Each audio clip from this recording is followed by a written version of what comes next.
कहीं से शुरू कर सकते हैं, लेकिन जब आपको बोलने के लिए कहा जाए तो कुछ बोलिए। हम लोग भारतीय हैं, नहीं कुछ तो क्या कहेंगे, सुप्रभात, नहीं उससे भी नहीं होता तो भारतीय कहिए वंदे मातरम। आप यहाँ जैसे उस दिन बुलाए, कहते वंदे मातरम, आज हम बहुत सौभाग्यशाली हैं कि हमको कुछ बोलने का अवसर मिला, हिंदी में ही बोलते। नहीं, यह परीक्षा का अच्छा अनुभव, एग्जाम का अच्छा अनुभव रहा।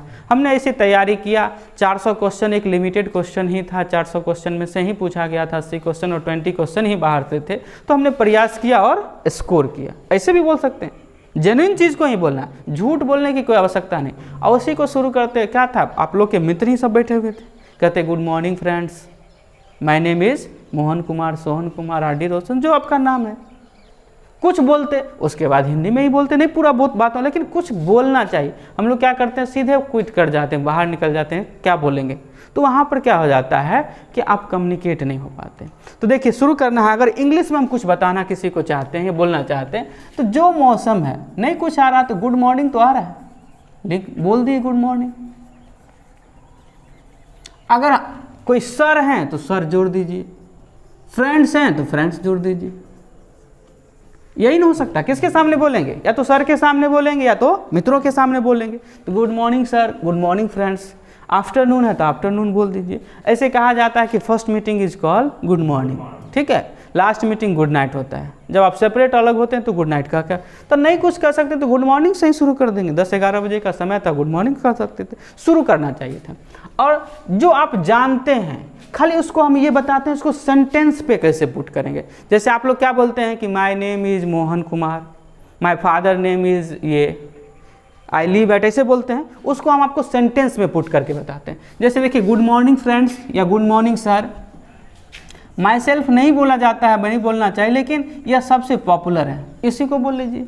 माई सेल्फ, अपना नाम, आर.डी. रोशन। ऐसे अपने से बड़ों के सामने शॉर्ट में नहीं बोला जाता है, पूरा बोलिएगा।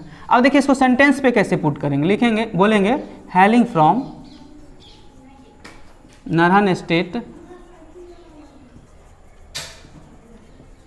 Vibhutipur, Samastipur.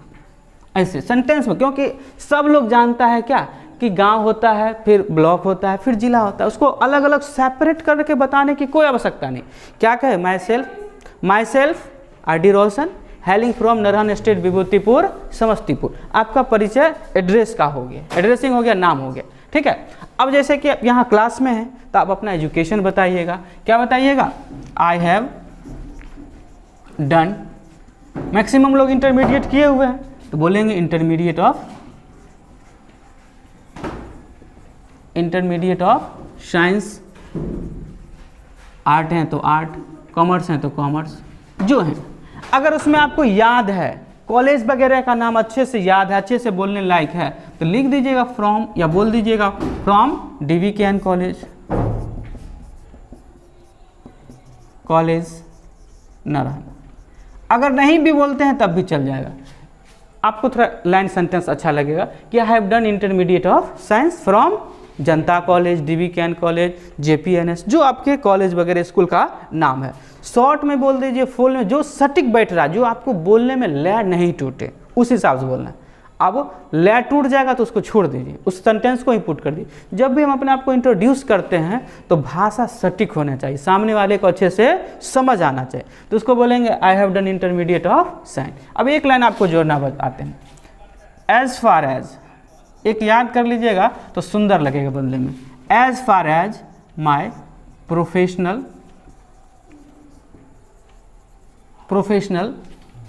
Qualification is concern,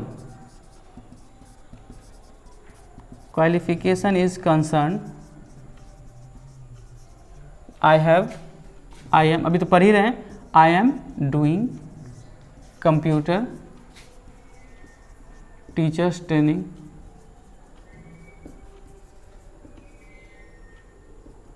I am doing computer teachers training. और साथ में मेरे यहाँ से कर रहे हैं तो सब जान ही रहे हैं ऑक्सफोर्ड कंप्यूटर। अगर इसी बातों को दूसरे जगह कह रहे हैं तो इसमें जोड़ दीजिए फ्रॉम ऑक्सफोर्ड कंप्यूटर। मेरे यहाँ कह रहे हैं, मेरे यहाँ के सब स्टूडेंट हैं, यहाँ पे स्पीच दे रहे हैं तो ये जोड़ने की आवश्यकता नहीं है, क्यों, ऑलरेडी जान रहे। लेकिन आप यही इंग्लिश क्लास में या कहीं दूसरी जगह बोल रहे हैं तो बोल दीजिएगा कि मैं ऑक्सफोर्ड कंप्यूटर से क्लास कर रहा हूँ। ये बेसिक चीज़ है और इसको सेंटेंस में बोलिएगा तो जल्दी अपनी बातों को रख पाइए। ये भी क्या है, सेंटेंस में पुट हो गया, एड्रेस हो गया, आपका क्वालिफिकेशन। क्योंकि जब भी आपको कोई जानना चाहता है तो आप कौन हैं, कहाँ के रहने वाले हैं, क्या आपकी शिक्षा दीक्षा है, आपके लक्ष्य क्या हैं, आपके पिताजी क्या हैं, ये कॉमन चीज़ें होती है, ये जानकारी होना चाहिए। तो ये हो गया आपको प्रोफेशनल और एजुकेशनल दोनों हो गया, एड्रेस हो गया। अब इसके साथ जोड़ेंगे my aim is to be an engineer, doctor, जो आपका एम है, आर्मी मैन, जो भी आपके डिफेंस पीसीएस एग्जामिनेशन जो भी आपके हैं, इसके साथ आप जोड़ देंगे कि माई एम इज़ टू बी, ये जो अभी आपका लक्ष्य रखते हैं, जो भी आप चाहते हैं उसको जोड़ दीजिए। ठीक है, उसके बाद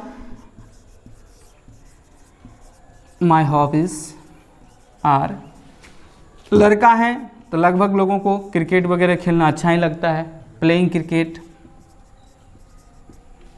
and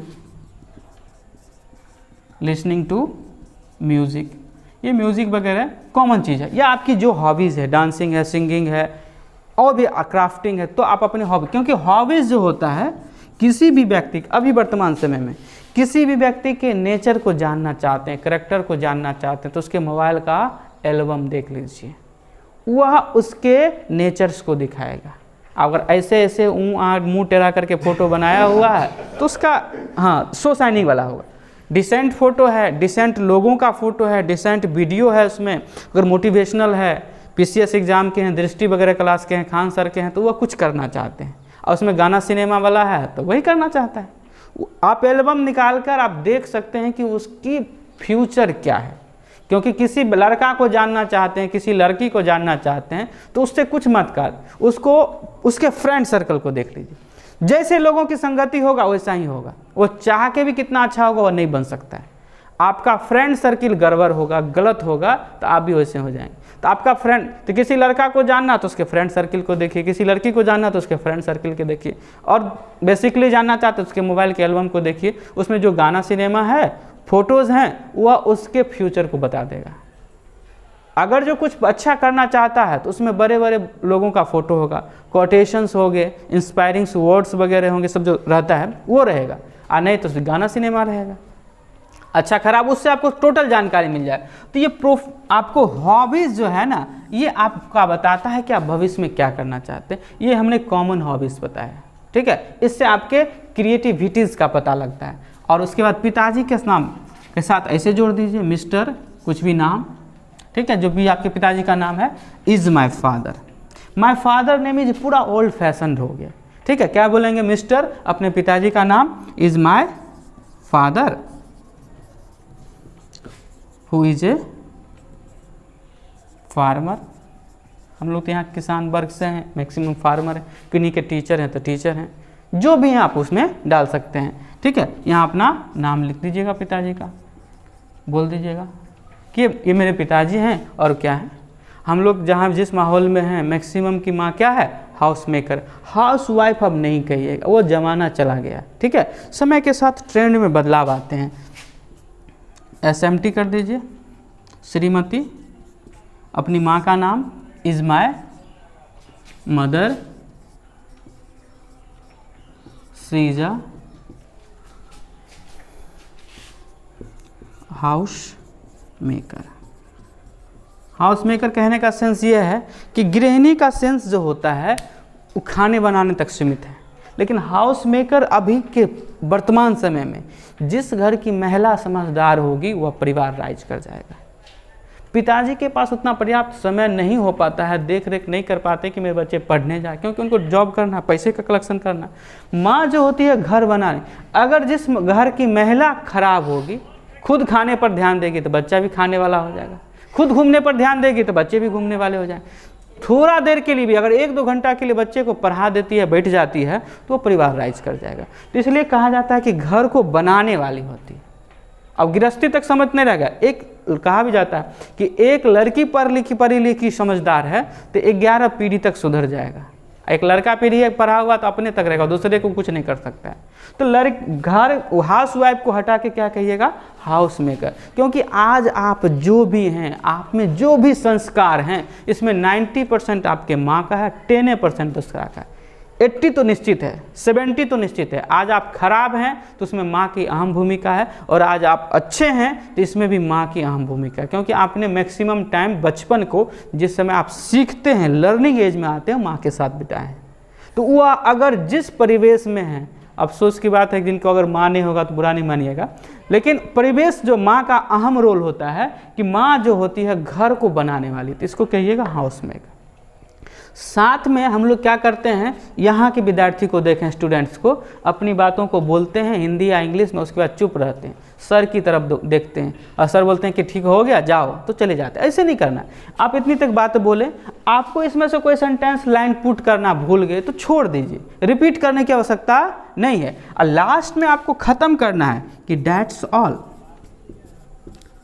all my intro, thank you या thanks all of you.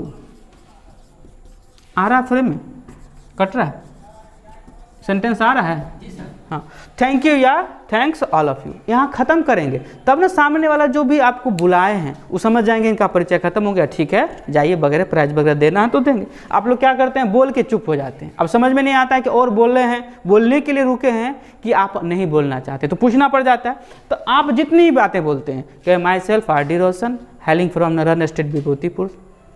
I have done intermediate of science. As far as my professional qualification is concerned, I am doing computer teachers training from Oxford Computer. My aim is to be an engineer. ठीक है। My hobbies are playing cricket and listening to music. Mr. R.K. Sharma is my father, who is a farmer. That's all my intro. That's all my intro कह देंगे तो सामने वाली ये बात को समझ जाएंगे कि अब ये कुछ बोलना नहीं चाहते हैं, तो वह ख़त्म करेंगे। और आगे की जो प्रक्रिया है, पर हम लोग क्या करते हैं, मैक्सिमम स्टूडेंट को देखते हैं बोलने के बाद क्या होते हैं, रुक जाते हैं। अब सामने वाला समझ नहीं पाता है कि रुके हुए हैं या अपनी बातों को ख़त्म कर लिए, तो इसलिए आपको दैट्स ऑल माई इंट्रो, मेरा परिचय समाप्त हुआ। थैंक यू या धन्यवाद, जय हिंद, कुछ बात जैसे होते हैं हम लोग बचपन में सीखते हैं, भारत माता की जय, जय हिंद, जय भारत करके ख़त्म करते हैं, तो सेंटेंस को कंप्लीट करना है, तब सामने वाले अगले स्टेप्स को सोचेंगे। इतना बात समझ में आया? एकदम छोटा सा हिंट, इतना कम से कम आपको कॉमनली कहीं भी ज़रूरत होगा। देखिए इंग्लिश के साथ यह सबसे बड़ी बात है, मैथ खूब अच्छा जानते हैं, मैथ बुरा नहीं है, साइंस खूब अच्छा जानते हैं, लेकिन कोई आपके गेस्ट आ जाते हैं तो क्या कॉपी किताब लेंगे तब उसमें कुछ पूछेंगे, तब बताइएगा हाँ बुआ क्या हाल चाल है, कैसा है, जिस भाषा में, तो आप उसमें 2 लाइन आप बता देते हैं तो आपके बारे में एक इमेज क्रिएट होगा। कहा भी जाता है कि first impression is last impression. हम किसी लड़के को हमारे यहाँ पढ़ने आने से पहले हम उसे नहीं जानते, और किसी पान दुकान पे जहाँ पे गुटखा सिगरेट मिलता है उस जगह पे हम खड़ा देखें, भले वो खाए या नहीं खाए, अगर उसको देख लिया हम उसको पहचानते, फिर मेरे यहाँ कंप्यूटर के लिए आएगा एडमिशन, तो फर्स्ट इंप्रेशन मेरे प्रति उसका जो मेरा जो नेचर रहेगा उसके प्रति गलत ही रहेगा। ये ऐसे है लंपट टाइप का रहेगा कि नहीं, क्योंकि वह जगह ही गलत है, क्योंकि एक बार हमारे माइंड में उसका इमेज प्रिंट हो चुका है। क्योंकि किसी चीज़ों को हम याद रखते हैं, वही किताब की दुकान पर हमको याद नहीं रहेगा, किसी होटल में मिलेगा तो याद नहीं रहेगा। जब ये निगेटिव एक्टिविटीज़ होती है तो याद होता है। देखिए छोटा सा एग्जांपल बताते, यहाँ से हज़ारों साइकिल गुजरता है रोड से, हम याद नहीं रखे हुए, लेकिन कोई एक ऐसा साइकिल गुजरे जिसमें वो क्या किए हुए है, साइकिल पे से लटक के चला रहा है, एक पैर उठा के चला रहा है, हैंडल छोड़ के चला रहा है, तो महीना 2 महीना हमको याद रहेगा ना, नहीं याद रहेगा, उसका इमेज याद रहेगा। उल्टा चला रहा है, किसी तरह से चला, उल्टा बैठ के साइकिल चला रहा है, तो जब ये कुछ अलग एक्टिविटीज़ होगा तो लोग आपको याद रखेगा। कॉमनली होगा तो नहीं, अच्छे दुकान पे तो नहीं याद, लेकिन निगेटिव का इम्पैक्ट पड़ता है, इमेज जो बना हुआ है तो वो असर डालता है। तो जैसे ही आपसे कुछ बोला, बताओ क्या चल रहा है क्या पर, तो 2 लाइन बता दीजिएगा तो आपके प्रति उनका स्नेह बढ़ेगा। और जब क्लोजनेस आता है तो लोग आपको अपनी बात कहेंगे, कुछ सीखने का अवसर मिलेगा। और जब तक क्लोज किसी से नहीं होएगा तो सीखने का अवसर नहीं मिलता। तो ये खासियत होती है भाषा में। और इंग्लिश भाषा आप कुछ भी बोल देते हैं तो लोगों को लगता है कि बहुत जानकार है, भले आपका बेस अच्छा नहीं है, लेकिन यह फर्स्ट इंप्रेशन के लिए। लेकिन हम ये नहीं कहते हैं कि आप बेस नहीं बनाइए, बेस अच्छी तैयारी करिए, लेकिन साथ में जो अभी की ज़रूरत है, अभी समाज की जो मांग है, उसको भी साथ में लेकर चलना। इसको नोट डाउन कर लीजिए।